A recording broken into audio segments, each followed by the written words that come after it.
what if Black Ops 7 and multiplayer in particular had more help than's being let on? Well, that's the newest rumor that could change a lot of the perception of content and support for Black Ops 7. Now, whether it's a good or bad thing is entirely subjective, but today we're going to be taking a look at this new rumor that has some pretty big implications for the multiplayer of Black Ops 7.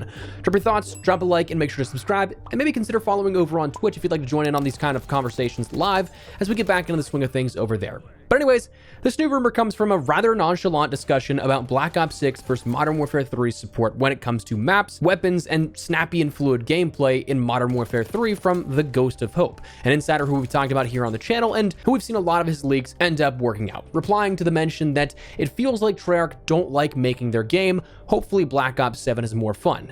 That's when Hope stated, not sure if they'll credit them, but Sledgehammer Games is pretty much doing the MP at this point. That has to mean something, I hope. So, wait a second. Say what now? Black Ops 7 was publicly stated to be a game developed by Treyarch and Raven, so this would be the first time we hear any sort of mention of this, and especially having just seen Sledgehammer come off of working for Modern Warfare 3 and what we all imagined would be then working on their next upcoming title, rumored to be their own project in 2027. That being something that it seemed like would be sort of uninterrupted from Modern Warfare 3's development to 2027's launch title, giving them their first adequate developmental window in over a decade, which we'll expand on that detail in a second. So this kind of changes everything about Black Ops 7, right? Why?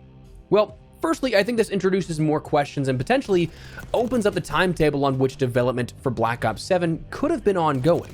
The rough timetable breakdown, if you take this rumor out of the equation, only really comes around to two options. Number one, Black Ops 7 was a campaign developed by Raven, and multiplayer and zombies were developed by Treyarch. This would then be a rush job where the majority of the 3 years leading to Black Ops 6 were worked on for Black Ops 6, and that a lot of that sort of back half in Black Ops 7 would be a lot of scrambling. Or number two, the development was always planned to be in a 4-ish year time frame span that you'd see from when Black Ops Cold War ended to when we saw Black Ops 6, that split would be relatively even, with only the Essentials still working on like post-launch content after the launch of Black Ops 6, with everything else then migrating after some of that foundation has been built up, where you can just kind of round out and make some of the sort of more detailed pieces of that and focus heavily on Black Ops 7 before the launch of that game. I mean, neither are ideal necessarily, but if Sledgehammer were to be in charge of multiplayer, that would significantly reduce the workload for one studio, focusing on multiplayer and zombies, especially turning this into another group project where Raven tackles campaign, Sledgehammer tackles multiplayer, and zombies is tackled by Treyarch. Would seem really odd to see such a major part not be attributed to Sledgehammer when that likely has the most replayability, but it would be something that I think would perhaps spell out a better outcome for the game when it launches later this fall. Not one team scrambling to make 3 modes, but instead 3 teams each making one singular mode.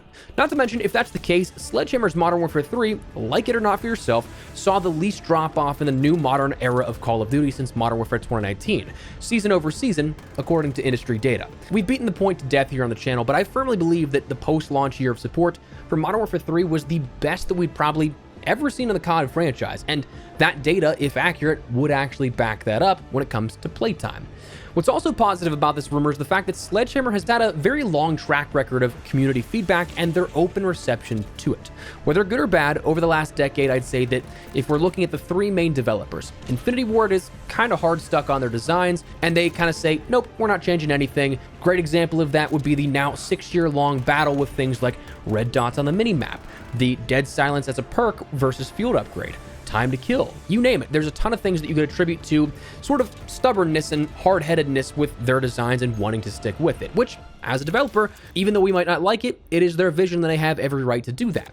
Treyarch has been just slightly less hard-headed, but the redeeming factor for them is that they will make those adjustments, albeit most of the time about 1 to 3 seasons too late, whenever it's then become so problematic that people are off-put by it. And Sledgehammer, well, they have, over the course of the last decade, probably more accurately since the Division overhaul in World War II, that's when you could, in that game in particular, definitely tell the developers had a lot more fun making the game after that point versus what it was whenever it launched. But that Division overhaul, I think, kind of marked when they were basically like, all right, let's build these games together. And since then, they've built games and made adjustments on the fly based off community feedback.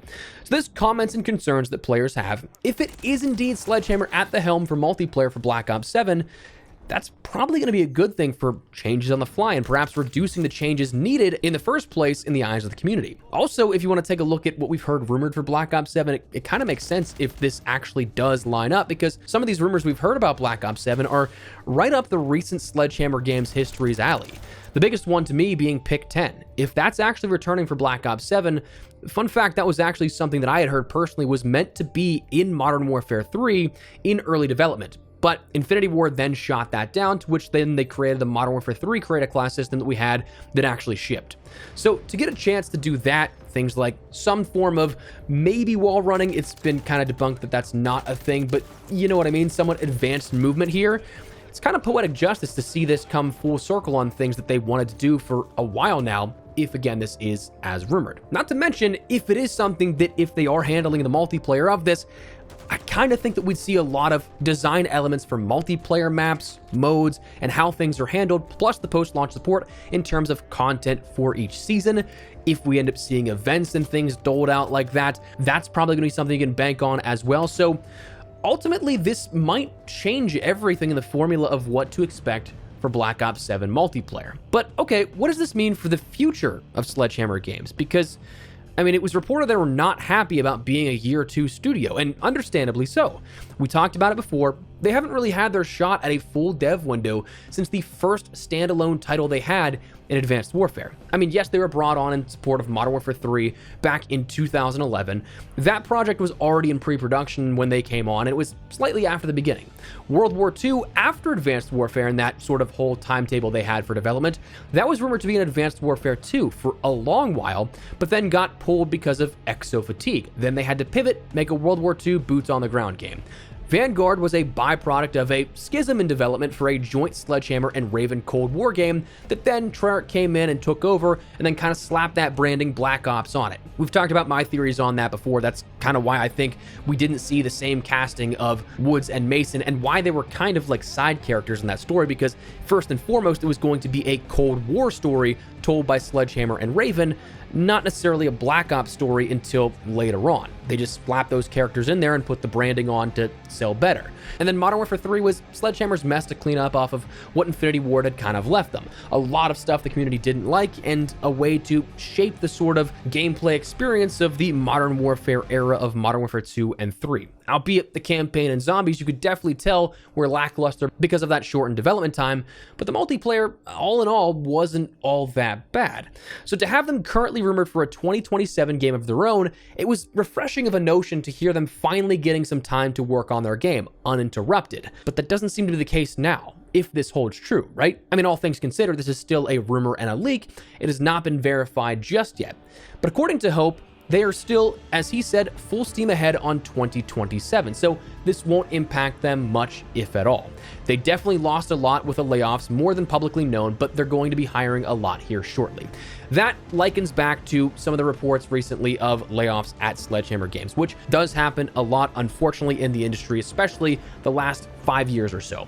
One thing that does lend cadence to that as well, though, is that a lot of work for Call of Duty games is contract based. So they are ramping up to whenever a game is about to launch, they bring more people on to end up hiring them, and then the sort of workforce kind of expands and contracts. So it might seem like they're really relatively unfazed even having to pick up another project here.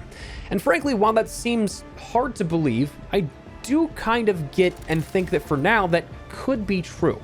The multiplayer team is only a portion of the studio, so you'll have a campaign crew, a third mode crew, whatever that is, animators, level designers, artists, whatever, all in all, that every year around season 3 or 4, the game's content is completed. Up until that season 6 content, it's just waiting to be rolled out.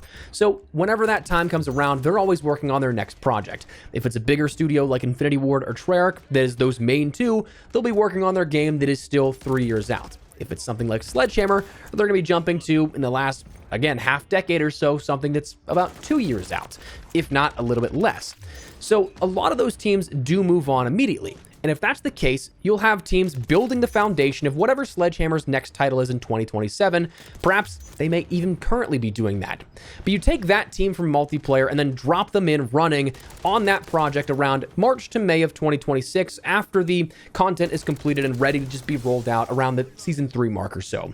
And with the core of the game already being worked on, they've got another 18-ish months to polish whatever's there and mold it into a solid multiplayer experience. So sure, maybe not ideal and not quite the full uninterrupted 3 years that we've had for Modern Warfare 2 or Black Ops 6 as is rumored in the development, but I still think grand scheme of things, it won't knock them off course too much. Personally, I'm rooting for Sledgehammer and their future projects. Like I've said, it's kind of crazy to me that they have not been given a good developmental cycle since 2014, when all of the games that have had marks against each of the Call of Duty developers, with the cards they were dealt, I kind of think that Sledgehammer's done the best with what they've been dealt. But either way, it's a very interesting development of things in the Black Ops 7 sort of timeline here, what we can expect. But for now, that's where we're going to wrap it up. Just wanted to fill you guys in and give you this little insight that take it with a grain of salt, as with all leaks and everything, but maybe it's something you want to hear at this. Maybe you liked Modern Warfare 3's gameplay and Sledgehammer's handling of Modern Warfare 3 better than Black Ops 6 and what Treyarch has done this year, in which case, maybe it's a good sign. I know I don't want to come off with like too much hope or something like that, but who knows? Anyways, that's where we're going to wrap it up. Let me know your thoughts down below. Drop a like if you guys enjoyed the video. Subscribe to the channel if you guys are new. And until next time, I'll see you guys later. My name's been Espresso. Take care and peace.